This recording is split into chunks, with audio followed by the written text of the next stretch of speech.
Have you ever missed a very important appointment or something because, rain, snow, sleet, and hail? Or just simply because somebody didn't show up to pick you up for this? We're going to talk about that today.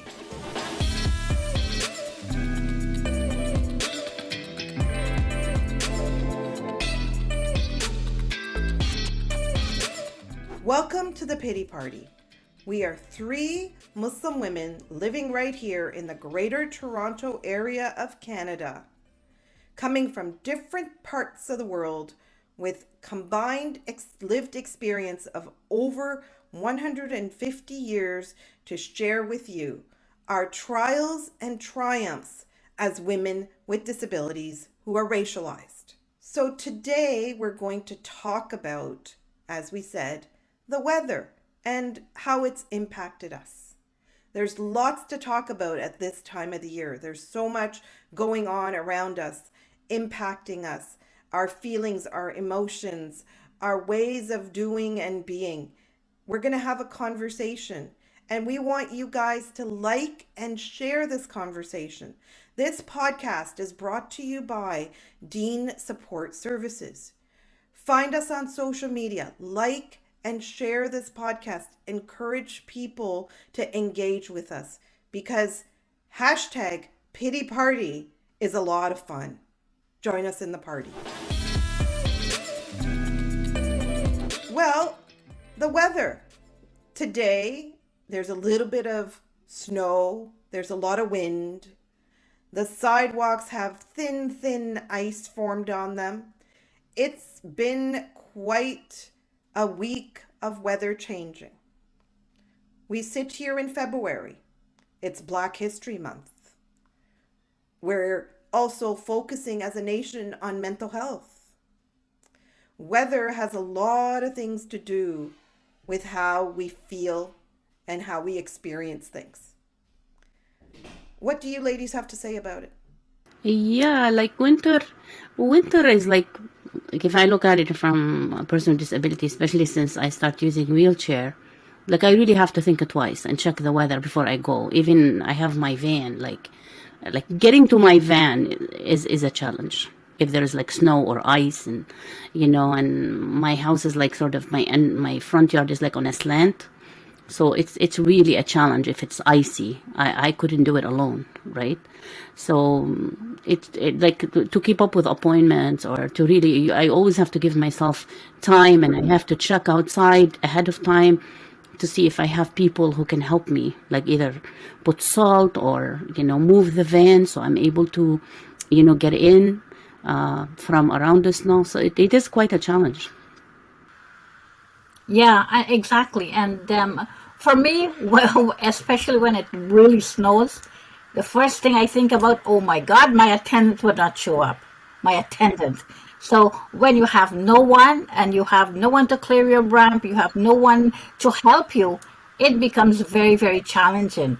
I remember once when a wheel-trans driver refused to take me for an appointment because of the snowbank. And it was, when the city clears the street and they'll leave that little piece in front of your pathway there, there's no way I could get into the wheel-trans. And they say, I'm sorry, I can't help you. And they leave, and that's it. I remember picking up the phone and calling my city councilor, literally crying because I missed my 3 months appointment because of this. Those are So yes, called it does have an effect. those are called windrows, by the way. Oh, windrows, okay. Windrows. And the city doesn't want them cleaned up because it costs a little bit more, and they throw it back at us as homeowners or residents to find ways. And it's so difficult for seniors and everybody. I mean, I see that with my parents, right? And it poses a tremendous barrier. But here's a funny story for you guys. I don't know, this is maybe like 15 years ago or something. My sister, who uses a cane to get around, was coming home from work, and the bus drops her off at the intersection behind my parents' home. It's a major intersection. So she got there and the path wasn't really clear. She called my mom, and my mom said, okay, I'm going to see how I can get there because there's lots of snow, but mom would climb mountains for us. So she's standing there waiting, and somebody calls her from a distance saying, I'm coming, I'm coming. Hold on. And she's like, okay. She had no idea who this person is. She's just waiting at the intersection. He comes and he's like, here, do you need to go across? I'll help you. And she's like, okay. So he gets her across. And on the other side of the intersection, there's like this giant snowbank windrow all around the curve. Like, there's no way to get around it. The guy looks at her and goes, you're pretty light, picks her up. Her cane is pointing in the air. She's on this major intersection, walks over the snowbank, puts her on the sidewalk. She doesn't even know if she told him thank you. So cute. Like, she was just in shock. But I guess it was, a good Samaritan who thought he's problem solving, and, the best he could do was pick her up. So it's our number one funny story of how we encounter snowbanks. So the weather continues to be a barrier in different ways for people with vision loss, with hearing loss.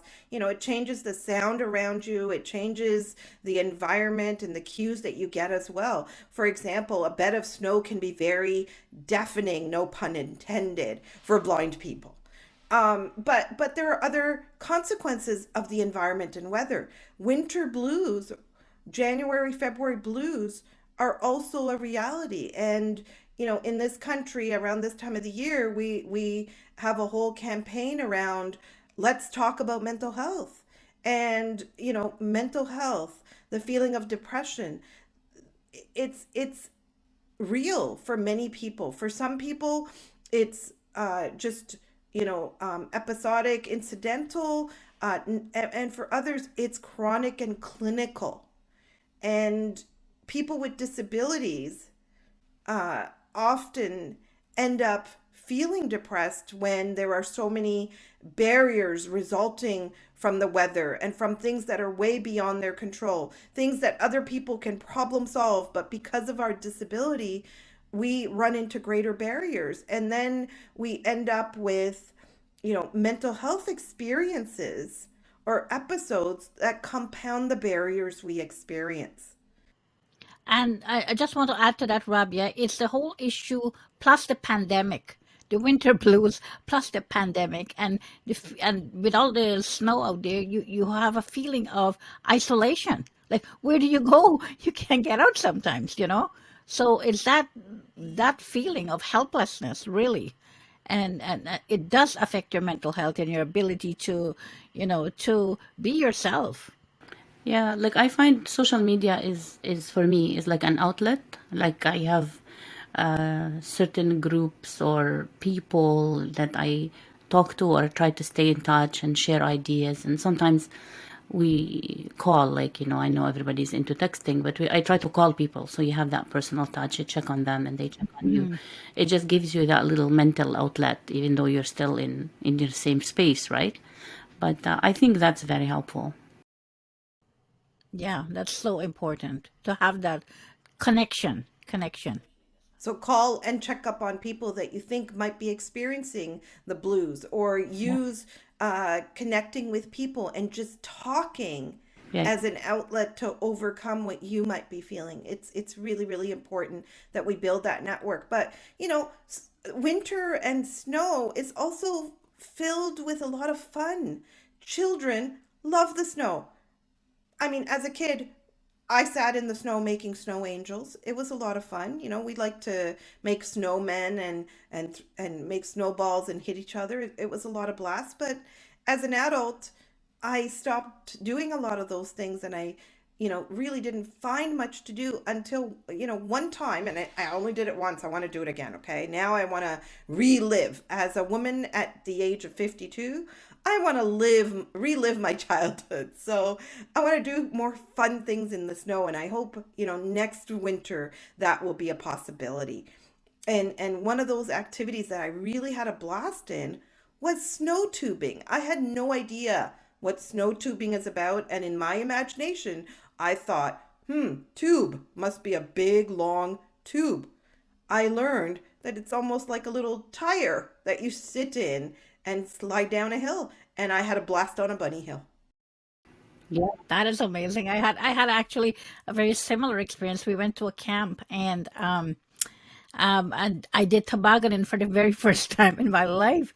It was absolutely hilarious, but it was exhilarating actually, just going down that with that speed down the what do you The call it? slope. I don't know. The slope. The slope. Thank you. Did you? Yeah, so it was amazing, but I couldn't do it alone. I had my husband with me, so had to hold on to something because imagine doing that alone and not having the correct balance. You can go So did you flying. do it with the wheelchair or without the wheelchair? No, no, no, no, not no wheelchair. Without the wheelchair, they put me into this, toboggan, whatever it I was. can't Yeah. even imagine myself doing that. That's like I'm losing total control, right? Like, Yes, wow, that's the thing. wow. It's like diving. That's the It's like thing. Yeah. skydiving almost, right? For us, right? And you don't know where you're I gonna. hate that feeling, that free fall feeling. Hate it. We like to be in control as people with disabilities Yeah. because we feel so many things are out of our control. We like to be in control. So we don't put ourselves in a situation by choice All where right. we have no control. And because in my experience, I find like I fell a lot growing up, and I know the consequences of falling. It's pain for days, sometimes Yes, weeks, yes. sometimes take you months to recover. So you know better. So you don't approach it because you associate it with pain, right? Yeah, unlike Rabia, I don't think I'm gonna go back at this age because of the same reason, Umaya. Oh, you're Yeah. just a little older than me, Rafia. No, never mind age. But the issue is the risk of falling, the Right. risk of hurting yourself, Pain. things like that. Yeah. Yeah, that's the only thing that I'm concerned about, to be honest. Yeah. But we have to, weather the weather, and we have to find ways to manage it and Right. cope with it, and to have fun with it, because the seasons change. We live in a country where we Yeah. have 4 seasons, and we're looking forward to spring coming early this year. So True. this is a wrap of the Pity Party. Let's hear from you. How does the weather affect you? We would love to hear your comments. Please like, share, and promote our podcast. Thank you so much. Thank you. Thank you.